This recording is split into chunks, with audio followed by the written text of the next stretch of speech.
அன்பு மக்களுக்கு டிடின் வணக்கங்கள். எல்லாரும் சூப்பர் ஹாப்பியா நலமுடன் இருக்கீங்க அப்படின்னு நினைக்கிறேன். நம்ம வீட்டு சமையலறையில இஞ்சியை வாங்கி ரொம்ப நாள் யூஸ் பண்ணாம வச்சிருந்தோம்னா இந்த மாதிரி முளை விட்டுருக்கும். இந்த படத்துல மார்க் பண்ணிருக்கிறத பாருங்க, அதுதான் இஞ்சியோட கண்கள். அதுல இருந்து தான் முளைப்பு தெரியும். முளைப்பு வந்திருக்கிற மாதிரி ஒரு 3-4 இஞ்சி எடுத்து வச்சிருக்கேன். இப்போ முளைச்சு வந்திருக்கிற அந்த இடத்துல இருந்து கொஞ்சம் கீழே இஞ்சியை விட்டுட்டு இந்த மாதிரி கட் பண்ணலாம்.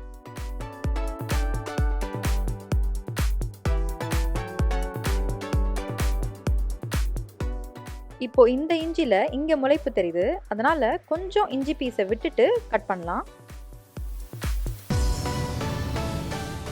எடுத்து வச்சிருந்த இஞ்சியில இருந்த எல்லா முளைப்பு பகுதியும் இந்த மாதிரி கட் பண்ணி எடுத்துக்கிட்டாச்சு. அடுத்து இந்த மாதிரி ஒரு பிளாஸ்டிக் கண்டெய்னர் எடுத்திருக்கேன். அதுல ஒரு சின்ன லேயர் டிஷ்யூ போட்டிருக்கேன்.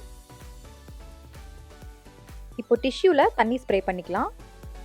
தண்ணீர் நிறைய ஊற்றிடக்கூடாது, ஜஸ்ட் ஸ்ப்ரே பண்ணா போதும். ஒரு ஸ்டெப்பையும் கவனமாக பாருங்க, எல்லாத்துக்கும் ஒரு காரணம் இருக்கு. இஞ்சி துண்டுகளை இந்த மாதிரி வச்சிடலாம். இப்போ இதுக்கு மேலே ஒரு லேயர் டிஷ்யூ நனைகிற அளவுக்கு மட்டும் தண்ணி ஸ்ப்ரே பண்ணால் போதும், தண்ணி ஊற்றிடாதீங்க. இப்போ சமையல் அறையில் இருக்கிற ஒரு வெங்காயத்தை எடுத்துக்கலாம். அதோட தோல் நீக்கிட்டு ரஃப்பாக சாப் பண்ணிக்கலாம். இந்த வெங்காய துண்டுகளுக்கு மேலே டிஷ்யூ பேப்பர் வச்சுட்டு கொஞ்சம் தண்ணீர் ஸ்ப்ரே பண்ணிட்டு மூடிடலாம். 2 நாள் கழிச்சு எப்படி இருக்குன்னு பார்க்கலாம். அட அருமையா இருக்கு, இங்க பாருங்களேன், இஞ்சியில வேர் விட ஆரம்பிச்சிருக்கு. 2 நாள்ல இப்படி ஒரு மாற்றம் வரும்னு எதிர்பார்க்கல. வேர் சீக்கிரமா விட்டுச்சுன்னா இஞ்சி சூப்பரா சீக்கிரமா வளரும். சரிங்க, இது முன்னாடி இருந்த மாதிரியே திருப்பியும் வெங்காயத்து கூட சேர்த்து வச்சுட்டு கொஞ்ச நாள் கழிச்சு எப்படி இருக்குன்னு பார்க்கலாம். 2 நாள்லயே வேர் விட ஆரம்பிச்சிருந்தது. இன்னும் ஒரு 5 நாள் ரிசல்ட் எப்படி இருக்கு அப்படின்னு பார்க்க ஆர்வமா இருக்கா? வாங்க. இப்ப பாருங்க, இஞ்சில எவ்வளோ வேர் விட்டுருக்கு அப்படின்னு. அதுவும் நல்லா நீளமா ஆயிடுச்சு. இதை செஞ்சு பார்க்கும்போது 2 முக்கியமான அனுபவம் கிடைச்சது. அந்த டிப்ஸை கட்டாயம் என்னன்னு தெரிஞ்சுட்டு அதுக்கப்புறமா இதை நீங்க வீட்டில் முயற்சி செஞ்சு பாருங்க. இது அடுத்த இஞ்சி துண்டு, இதுலயும் நல்லா வேர் விட்டுட்டு இருக்கு. வேரெல்லாம் நல்லா ஸ்ட்ராங்கா வந்துட்டு இருக்கு.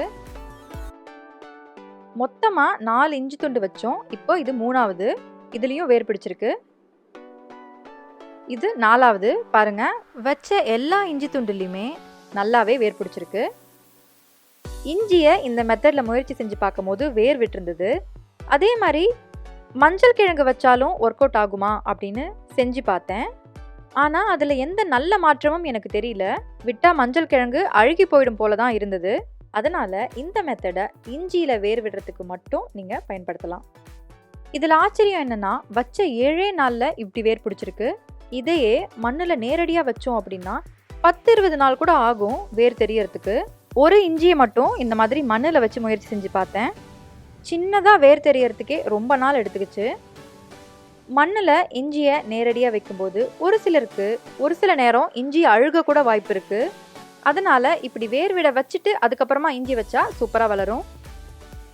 புதினாவை எப்படி தண்ணியில் வேர் விட வச்சுட்டு அதுக்கப்புறமா மண்ணில் மாற்றி வைக்கிறோம், அதே மாதிரி இஞ்சியவும் இந்த மாதிரி வெங்காயத்தை கூட சேர்த்து வச்சு நல்லா வேர் விட வச்சுட்டு அதுக்கப்புறம் தொட்டியில் மாற்றி வளர்த்தோம்னா இஞ்சியை கிடுகிடுன்னு சீக்கிரமாக வளர்த்துடலாங்க. நம்ம ஊர் கிளைமேட்டுக்கு இஞ்சி வளர்க்குறது ஒரு சுலபமான விஷயங்க. ஆனால் குளிர் அதிகமாக இருக்கிற நாடுகளில் வெயில் வரும் மாதங்களே கம்மி தான். அதனால வெளிநாட்டில் இருக்க நம்ம மக்களுக்கு இது சவாலான விஷயம். ஆனால் இந்த மெத்தடை முயற்சி செஞ்சு பாருங்க, சவாலான இந்த இஞ்சி வளர்ப்பு ரொம்ப ரொம்ப ஈஸியாயிடும். இஞ்சி பக்கத்தில் வெங்காயத்தை கட் பண்ணி வச்சா இப்படி வேர் விடும்னு நீங்கள் எதிர்பார்த்தீங்களா? கண்டிப்பாக கமெண்ட்ஸில் சொல்லுங்கள். ஒரு சின்ன உதவி, உங்கள் உறவினர்கள் நண்பர்கள் கூட இந்த முயற்சியை வாட்ஸ்அப் சோஷியல் மீடியா மூலமாக கொண்டு போய் சேர்த்தீங்கன்னா ரொம்ப ஹெல்ப்ஃபுல்லாக இருக்கும். இந்த முயற்சி உங்களுக்கு பிடிச்சிருந்ததில்ல ஒரு லைக் கொடுத்து கமெண்ட்ஸ்ல என் கூட பகிர்ந்துக்கோங்க. உங்க எல்லாருடைய சப்போர்ட்டுக்கும் மிக்க நன்றி.